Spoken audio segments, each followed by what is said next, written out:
I never thought the night before my wedding would be the moment my entire world unraveled. Yet there I was, staring at my phone screen, my fingers frozen, my heart hammering against my ribs as I read the news flashing across every entertainment site.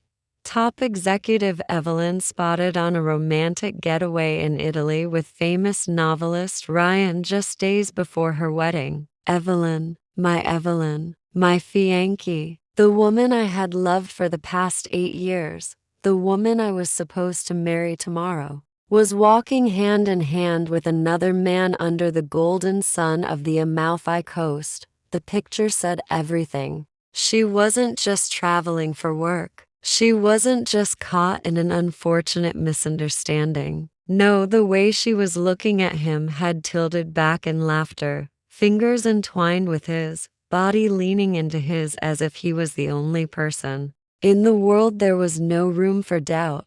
I clenched my jaw, willing myself to feel something: anger, heartbreak, rage, betrayal. But all I felt was a strange, hollow numbness creeping into my bones, a weight settling in my chest that I didn't quite understand yet. My phone buzzed again. Sandra, Daniel, have you seen the news? Say something. Are you okay? I let out a breath, forcing myself to move, to think, to react. But what was I supposed to say? That I had seen my fiancée, my soon-to-be wife, laughing with her ex like I never existed? That the years we spent together, the promises, the dreams, all felt like a carefully scripted lie? I scrolled further. More headlines, more rumors, more speculations. Daniel's fiancée reunites with first love, wedding in question. Did Evelyn ever love him? Or was he just a convenient choice? Insiders claim Ryan's novel is based on their real-life romance. I clicked the last article. My grip tightened around my phone as I skimmed through the details. Ryan had written a novel, one that had become an overnight sensation. And according to these reports, it wasn't just a novel. It was their story. Evelyn and Ryan's love, their breakup, their lingering feelings, all woven into fiction for the world to devour. And I was the outsider, the fool who believed he had built something real, while the woman he loved had been stuck in a past that never truly ended. A knock at my door jolted me from my spiraling thoughts. My manager, Sandra, walked in, her face pale, her phone clutched tightly in her hand. Daniel, she said cautiously, the press is outside. They want a statement. They want to know if the wedding is still happening. I let out a slow, controlled breath. The numbness started to fade, something sharper taking its place. A decision. I stood up, smoothing the creases of my shirt. Then let's give them a statement, I said, my voice cold, distant. If Evelyn wanted to humiliate me in front of the world, then I would show everyone just how well I could play this game. I met Jennifer when I was 21. It wasn't the kind of grand, cinematic meeting people talk about when they find their soulmate. No accidental coffee spills, no love at first sight. It was quiet, ordinary, the kind of beginning you don't realize is important until years later. I was a struggling actor back then, still trying to land roles that weren't just nameless extras in the background. She, on the other hand, was already making waves in the business world, the youngest executive at a major media company. Our worlds were different, but somehow we fit. She saw something in me, something beyond the rejection emails and the small-time theater gigs. And I saw something in her too. Beneath the perfectly composed exterior, the woman who commanded rooms with just a glance, there was someone softer, someone who wanted to be understood. Our relationship wasn't rushed. It unfolded over time, like a slow-burning novel. Late night conversations turned into early morning coffee runs. Dinners turned into weekends away. Before I even realized it, I was falling for her in ways I didn't know were possible. And Jennifer, she let me in. The woman who kept her guard up with the rest of the world slowly began to let it down with me. She told me about her childhood, how she had spent years proving herself in a family that never believed she'd amount to anything. How she built her career from scratch, clawing her way to the top in an industry dominated by men. I admired her. More than that, I loved her. It wasn't always perfect. Our careers pulled us in different directions. The press speculated constantly about us, whether I was just another struggling actor clinging to a successful woman, whether she was too powerful, too independent for a man like me. But through it all, we stayed together. 8 years. That's how long we lasted. Through highs and lows, through triumphs and failures. I thought we had survived everything. I was wrong. The first cracks in our relationship were subtle. Missed phone calls, late nights at the office that turned into early mornings, excuses that didn't always make sense. I convinced myself it was just stress, just the nature of our demanding careers. But the signs were there. I just refused to see them. Then came Peter. She never talked about him much. Just an old friend, she said. A writer she admired. Someone from her past.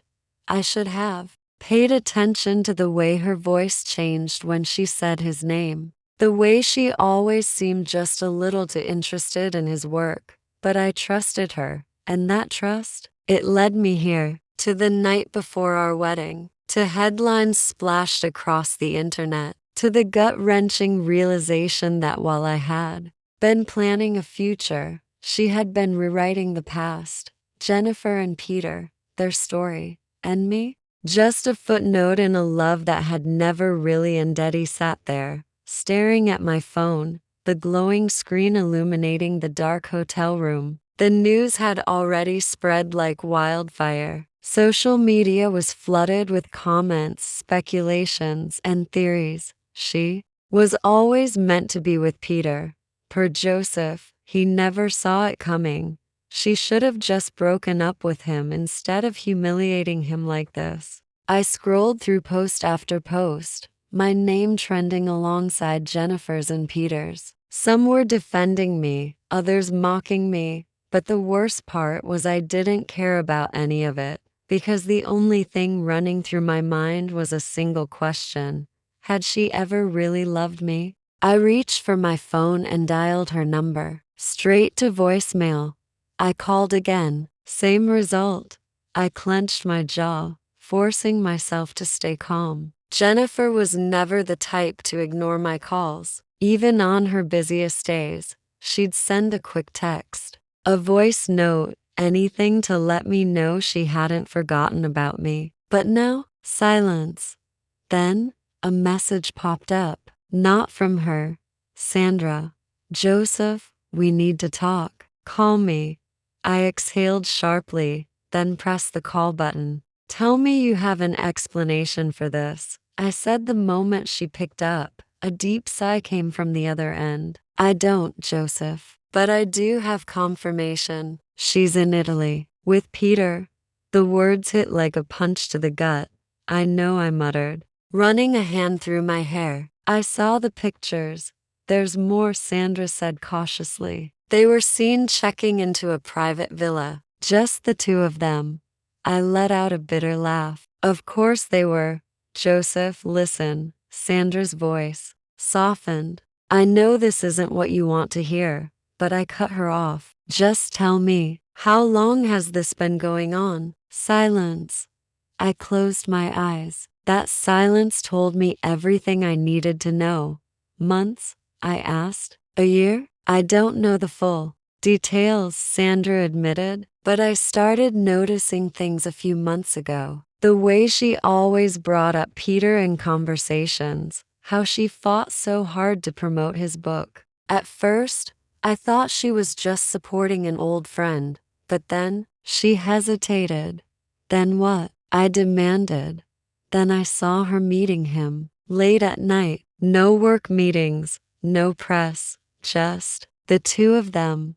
A cold, sinking feeling settled in my chest. I had spent the past year convincing myself that Jennifer was just busy, that she was stressed, that we were both caught up in our careers, but the truth had been in front of me the whole time. She wasn't just working late. She wasn't just overwhelmed.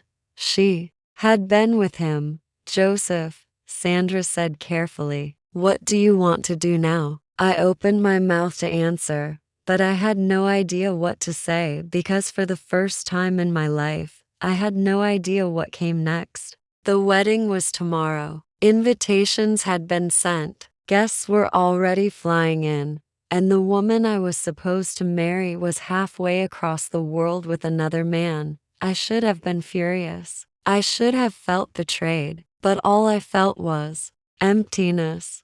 Let the press have their fun, I finally said. If she wanted to humiliate me, she succeeded. Sandra exhaled. Joseph, I know you. You don't just sit back and let people walk all over you. You need to do something.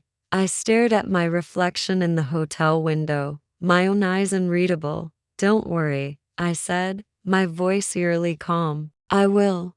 The night felt endless. The weight in my chest didn't ease. No matter how many deep breaths I took, no matter how many times I closed my eyes and told myself this wasn't real, but it was real. The world now knew what I had refused to see. Jennifer wasn't mine, not anymore. Maybe she never truly had been. I sat on the edge of the bed, gripping my phone so tightly my knuckles turned white. The screen was filled with missed calls and unread messages, not from Jennifer, but from reporters, colleagues, even old friends I hadn't spoken to in years. Some wanted a statement. Others wanted gossip. None of them actually cared. I scrolled mindlessly, but one message caught my attention. Sandra, Joseph, I just got word. Jennifer's team is preparing a statement. They're going to spin this.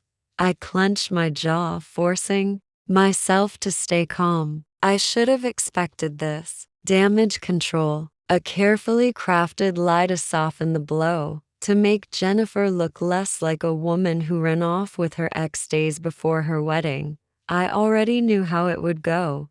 There was a misunderstanding. Peter and I have been friends for years. The rumors are being blown out of proportion. Joseph and I are still moving forward with our wedding. I let out a bitter chuckle. No, Jennifer, we are not moving forward. The memory of her betrayal was burned into my mind. The headlines, the pictures, the way she looked at Peter like I had never existed. I ran a hand through my hair and stood up. I needed air. Grabbing my jacket, I stepped out of the hotel room, my body moving on autopilot. It was past midnight, and the city was quiet. The streets were empty, the only sound coming from the distant hum of traffic. I walked aimlessly, trying to drown out the thoughts in my head, but they followed me.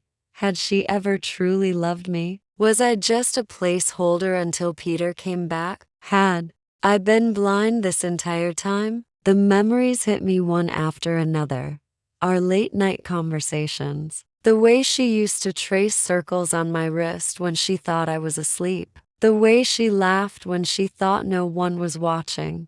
The way she had slowly, so slowly, begun to drift away. I stopped in my tracks, staring blankly at my reflection in a store window. I barely recognized the man looking back at me, a man who had spent years believing in a love that wasn't real, a man who was being laughed at by the world. The realization hit me like a tidal wave. I wasn't sad. I wasn't heartbroken.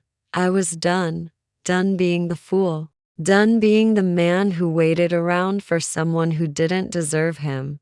If Jennifer thought she could walk away from this untouched, she was wrong. I reached for my phone and dialed Sandra. She picked up instantly.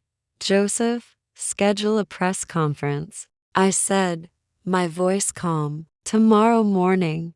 Sandra hesitated. Are you sure? I've never been more sure of anything in my life. I said. If Jennifer wanted to play games, I'd show her exactly what kind of man she had underestimated. The next morning, the world was waiting for my response. News channels, entertainment sites, social media, everyone wanted to know what I was going to do. Would I defend Jennifer? Would I deny the rumors? Would I stay silent and let her PR team take control of the narrative? None of the above.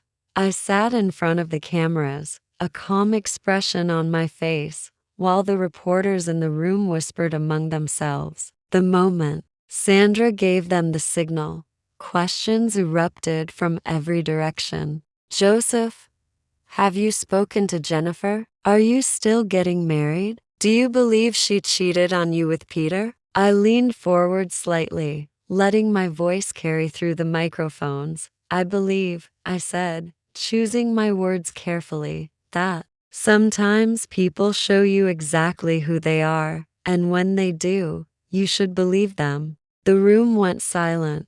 I met the gaze of the reporters in front of me, making sure every single one of them understood the message I was about to deliver. The wedding is off. A wave of gasps swept through the crowd, followed by a flood of frantic typing as they rushed to report my words. But I wasn't finished. As for Jennifer and Peter, I let out a slow breath, shaking my head. I wish them all the happiness in the world. I truly do. Because if what they have is real, if this is the love they've both been waiting for, then I have no place in it. The cameras flashed. Reporters scrambled to get their next questions in. But I stood up, signaling that I was done. I had said what I needed to say. Let Jennifer explain herself now. Let her face the consequences.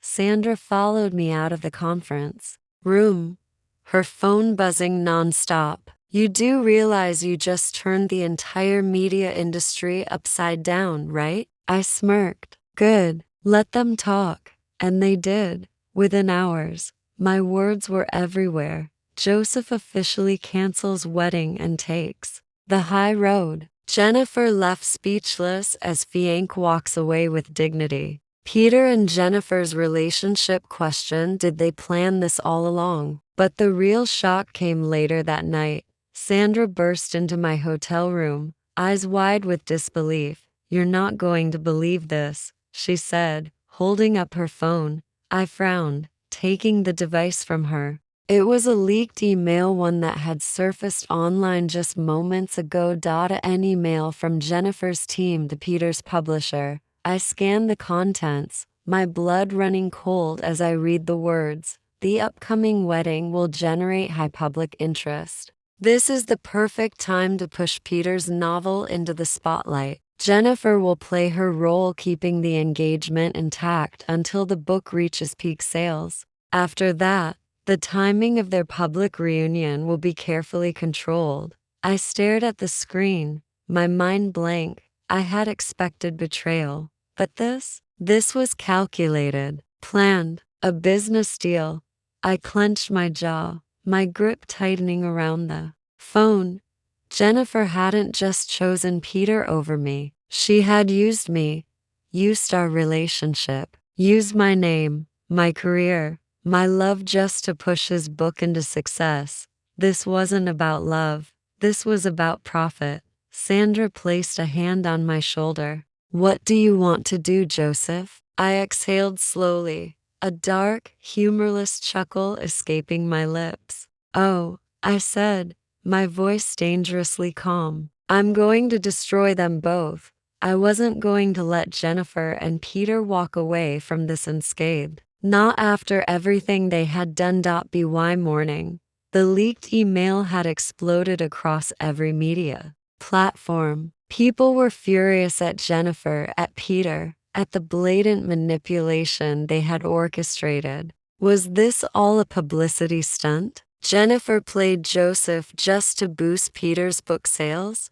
How long have they been lying? The internet turned on them. Even those who had once defended Jennifer now saw the truth. But I wasn't finished. I had been quiet for too long. Sandra was already working behind the scenes, digging up everything she could on the deals Jennifer and Peter had made. We didn't have to look far. That night, I called for another press conference. This time, I wasn't just making a statement, I was exposing everything. The moment I stepped onto the stage, the energy in the room shifted. Reporters were ready waiting for the next big revelation. I adjusted the microphone, scanning the crowd before speaking. I wasn't planning to say anything else. I began. I wanted to walk away with dignity, to leave this chapter of my life behind. But then something came to light, something that changes everything.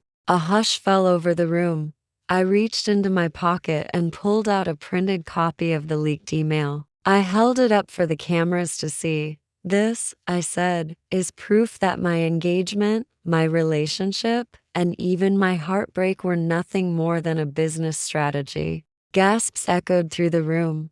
This email was sent by Jennifer's team to Peter's publisher. I continued, my voice steady. It confirms that they plan to keep our engagement intact until Peter's book gained traction. That once the book reached its peak, she would publicly reunite with him. I paused, letting the weight of my words sink in. This wasn't about love, I said coldly. This was about money, about manipulation, and I refused to stay silent about it. Chaos erupted. Reporters shouted questions over each other, their voices blending into a storm of noise. I didn't answer. I didn't need to. I had given them the truth. Now, I was going to watch as Jennifer and Peter burned. The fallout was immediate. Jennifer's company was in full crisis mode, scrambling to control the damage. But it was too late. Brands started pulling out of their partnerships with her. The public turned against her. And Peter? He was worse off. Bookstores removed his novel from their shelves. His publisher issued a statement distancing themselves from him. His fan base collapsed overnight. The man who had once stolen my fiancée, my future, and my dignity was now the most hated writer in the industry. And then Jennifer called me for the first time since this all started. My phone lit up with her name. I stared at it for a long moment before answering. Joseph. Her voice was breathless, frantic. Please, you have to stop this. I leaned back, smirking. Stop what? Jennifer. Telling the truth? She let out a shaky exhale. You don't understand. The board is forcing me to step down. Investors are pulling out. I am losing everything. I didn't respond. Joseph, she whispered. I made a mistake. I laughed low and bitter. No, Jennifer, you made a choice. Silence stretched between us. Then, softer, more desperate, she asked, can we talk, please? I thought about it. I thought about the years I had given her. The love, the loyalty, the trust. I thought about how, for so long, I had been willing to give her anything. But that man, the man who would have forgiven her, no longer existed. So I said the only thing that needed to be said. No, Jennifer, we have nothing left to talk about. And with that, I ended the call, for good. 2 weeks had passed since I walked away from Jennifer for good. In that time, the world around me had changed completely. Jennifer had been forced to resign from her position as CEO. The company she had spent years building had removed her entirely, citing damaged public trust as the official reason. Her carefully curated empire? Gone. Peter wasn't any better off. His book sales had plummeted. The novel that was supposed to be his grand comeback had turned into a public joke. Lawsuits started rolling and publishers suing him for breach of contract, sponsors demanding refunds for failed promotions. He disappeared from the public eye completely. Their story had officially ended. And me? I was finally free. For the first time in years, I felt like I had been carrying something heavy for far too long. And now, finally, I had let it go. I spent the next few days thinking about my future, about what I wanted. Did I want to stay in the industry? Did I want to keep chasing something that had always felt just out of reach? Or did I want something more? I found my answer when Sandra walked into my apartment with an offer. A Hollywood director reached out, she said, placing a script on the table. He saw how you handled yourself in the press and thinks you have the presence for something big. I raised an eyebrow. What kind of role? She smiled. A lead role, Joseph. The kind that changes everything. I picked up the script, flipping through the pages. The words felt different. For the first time in a long time, I wasn't just looking at a job. I was looking at a new beginning. I took a deep breath. Then slowly, I grinned. I'll do it, I said. Sandra clapped her hands together. Good, because they want you to fly out next week for pre-production meetings. Next week? I repeated, blinking. That soon? She smirked. Welcome to the big leagues, Joseph. I laughed, shaking my head. Guess I better pack then. But before Sandra left, she hesitated. By the way, she said carefully, I thought you should know. Jennifer tried to reach out again. I exhaled, but this time, there was no anger, no bitterness, just indifference. What did she say? That she regrets everything, that she misses you. Sandra studied my face. Do you? I thought about it. The love we once had, the memories, the way I had once wanted forever with her. Then I thought about the way it ended.